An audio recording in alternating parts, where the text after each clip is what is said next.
যারা বলে পেঁয়াজ ছাড়া রান্না হয় না, আজকের রেসিপিটা শুধুমাত্র তাদের জন্য। আসলে আজকে না আমার বাড়িতে পেঁয়াজই ছিল না, তাই এই রান্না। তা না হলে শুক্রবারে কে পেঁয়াজ ছাড়া রান্না খায়?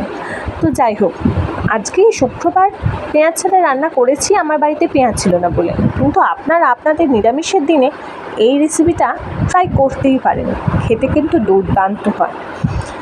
আর এই গরমে ঢ্যাঁড়স তো একটা কমন সবজি, আর এই ঢ্যাঁড়সেরই তরকারি।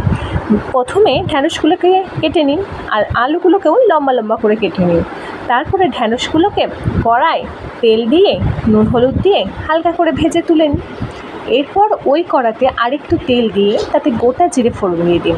এরপর লম্বা করে কেটে রাখা আলুগুলো দিয়ে নুন হলুদ দিয়ে জল ঢেলে চাপা দিয়ে দিন।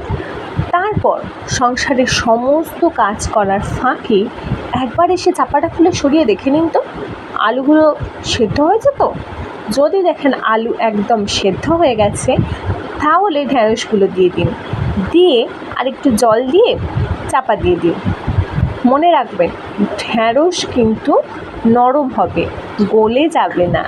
তাই তো আলু আর ঢ্যাঁড়স যখন একদম প্রপার ভালোভাবে মাখা মাখা হয়ে এসেছে, তখন আমি একটু সাদা সর্ষে বেটেছি। আসলে কালো সর্ষেটা দিলে ঠিকই হয়, কিন্তু সাদা সর্ষে বাটাটাই ঘন হয় তরকারিটা। তো আমি এই যে সাদা সর্ষে বাটা, সেটা দিয়ে একটু নাড়াচাড়া করে নামিয়ে নেব। উপর থেকে সর্ষের তেল ছড়িয়ে দিলে ভালো হয়, তবে আমাদের বাড়িতে না বেশি তেল কেউ খেতে চায় না, তাই আমি